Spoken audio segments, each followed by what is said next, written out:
The life of the mind kicked out.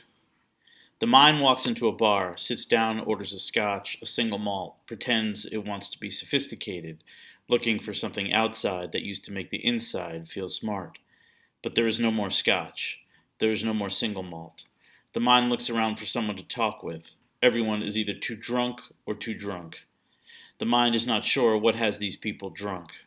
The mind wants to talk Rilke, wants to talk Lester Bangs on Astral Weeks, then spend an hour listening to the Lion's Share show in August of '71, how it was playful in an E minor chord harmonic groove that was both an angioplasty hubbub that tried ever so sweetly to quell the domestic turbulence that was outside, raging on the streets between the cops, the politicians, and those radicalized hippies who, years later, made fortunes off their facelifts.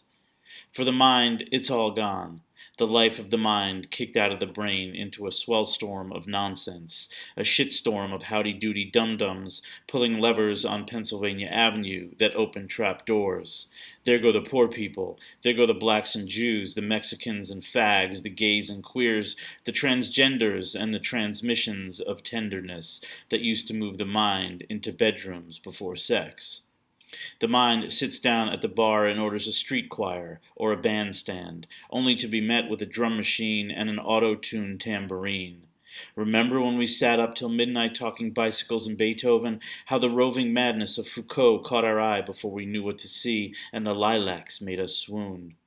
And when they made us swoon, it was then, and only then, that you took off your clothes and I took off mine. The mind is talking to itself again, and the bartender offers a Labatt's. It's all that's left. Cheap beer and no one to lend an ear. Engage in an ensemble of back and forth.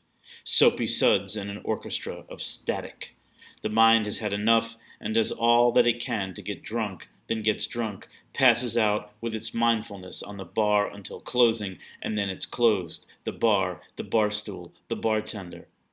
In the morning, curled up against the curb, it thinks, we used to talk before we made love. We used to talk for hours, and then we made love. For hours, and then we slept. It was a good sleep, a restful slumber. You and me and the whole country, like everything was possible, like possibility was your mind and my mind, that made us a whole new mind between us, which was a body that we could reach out and, if lucky enough, we could touch.